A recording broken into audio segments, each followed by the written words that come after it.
Video on the wall.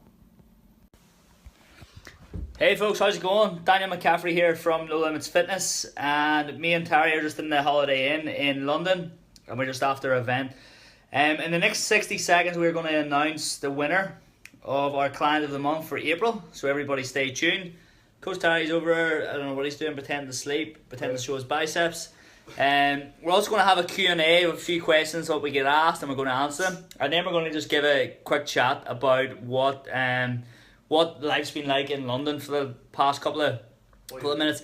And as always, folks, listen, Client of the Month was a hard decision.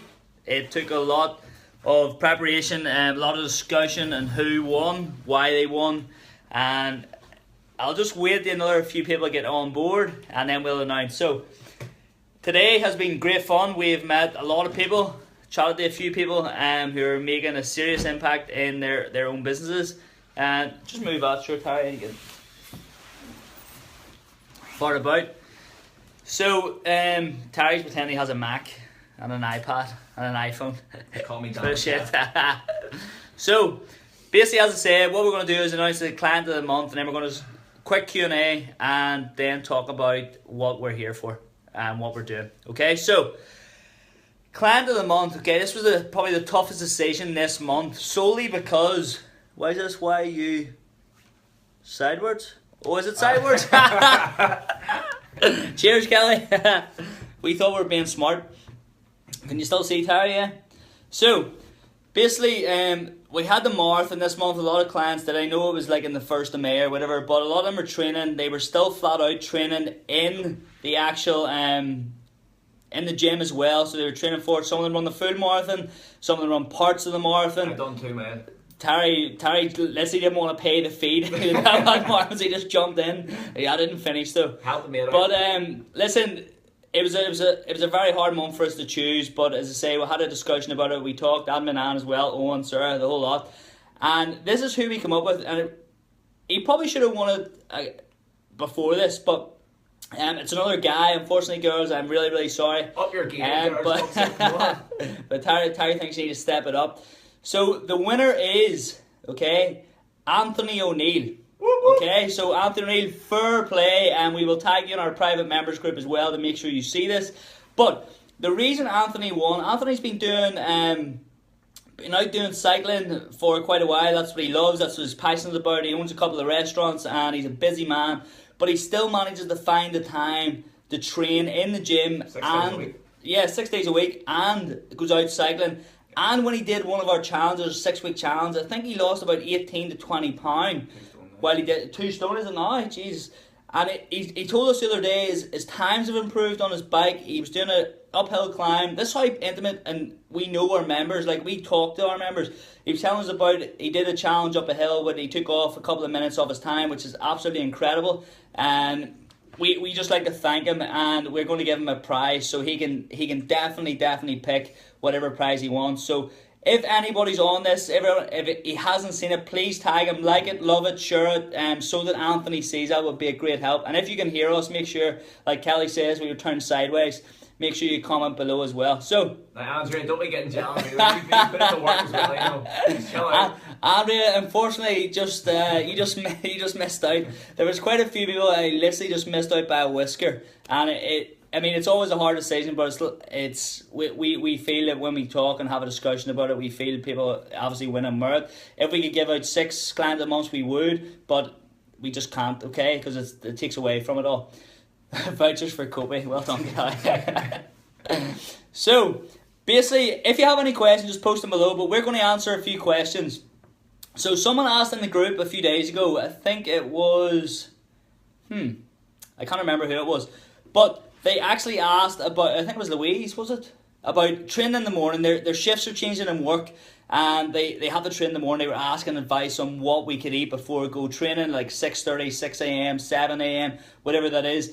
And I mean, me and Terry's opinion is sort of slightly different on this, because I'm a huge believer in just getting up, having a quick coffee, and just going, getting the session done, and then getting home and having a meal. And I found that when I actually eat a meal, I actually feel a bit more groggy when I'm doing the session. Whereas Coach Terry will tell you from his experience, he's a bit different. So what was your advice be, Terry? Yeah, definitely, like, if I'm not having any meals like prior to training, I would feel, If Mark McCabe joined. Hello, Mark. I would feel like shite, to be honest. Like I feel weak. I feel like I can't do much. I feel I definitely can't push as much weight. I'm not stronger. I'm quicker if I have plenty of food in me. But your timing is essential as well, though. Like I wouldn't have a big meal before like I'm going to do like a sprint or anything like that. I would maybe an hour and a half, 2 hours before my session. But I definitely need food in though.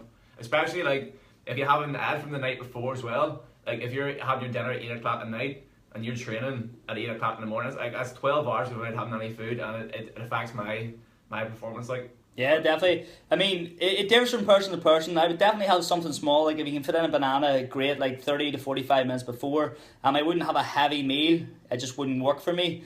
And I'm sure Terry wouldn't have a massive meal either, but it's just having a wee small meal. Okay, so that's just some advice and experience that we have had and experience we've had with clients. One of the other questions which sort of relates to this is we get asked all the time is like if they're training in the evening and there's that gap between lunchtime and say a 5 o'clock or 5:30 or 6 p.m. class, what can I do or what can I have?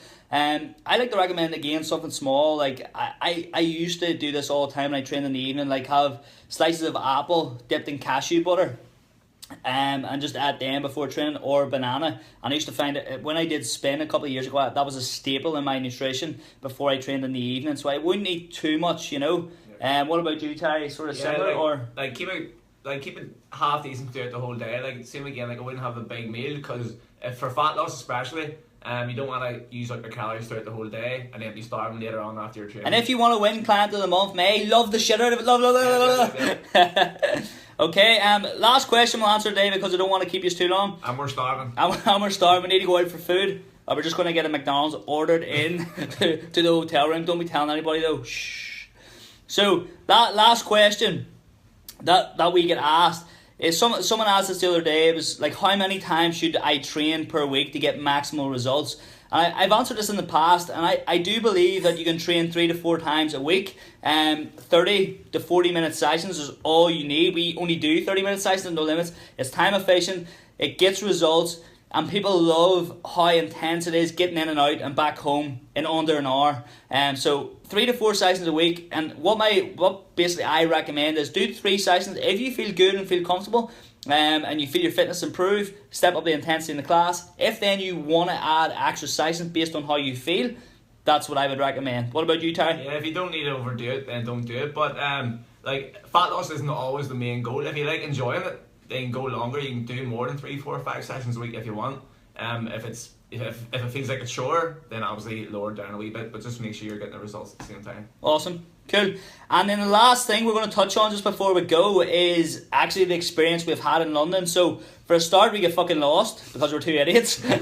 We didn't actually arrive on time at the event. We were like an hour late, which Claire sort of had this in her head. She knew this was going to happen because she knows how much of an idiot I am. I can't read maps because I'm a fucking idiot. I can't even read Google Maps. I don't know where I am. I don't know sense of direction, north, west, east, south. I haven't a clue. So we arrived at the event an hour late. Lucky enough, they started the event late, so we actually only missed about 10 minutes, which was great. But based on my experience anyway, I found it fascinating that these people do this for a living, and they're making a massive impact with people that, let's see, are need their help basically. And we just witnessed someone today, and Terry will maybe tell you this. We just witnessed some guy, like let's say in 15 minutes, make £30,000. £30,000 in 30 minutes. We were blown away. We were just dreaming, thinking, oh fuck, how nice would it be to have that money? But I mean, the guy's offering value to people. People have the money to pay him. Fair play to him. It was great to see. So I was blown away by that. Just the wealth in the room was absolutely scary. We're hanging out with billionaires today, not millionaires. Billionaires. Rand Dice. It was fucking unreal. And we'll see Gary Vaynerchuk tomorrow, which I can't wait to do. Can't wait to see. So Terry, what was your experience? What do you think? My experience is fuck London. Like, as a place to live, like I would never live in it. Like Dan knows, like me, I'm very chill out. Like I need to know what's going to happen.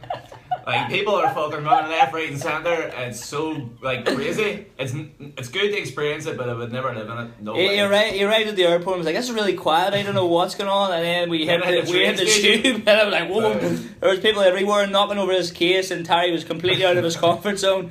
I was trying to go live, but didn't have any data. He was struggling. But yeah, listen, that's just our experience. I hope that helps answer any questions you have. And again, well done to Tony for Client of the Month at April. As I say, No Limits isn't an easy place to win Client of the Month, so fair play. And as Terry said, ladies, that's 2 guys in a row now that have won it, so you need to step it up for May. I will announce tomorrow what the winner of May and how you can achieve it, okay, because there's a little game involved. So, see you later, folks.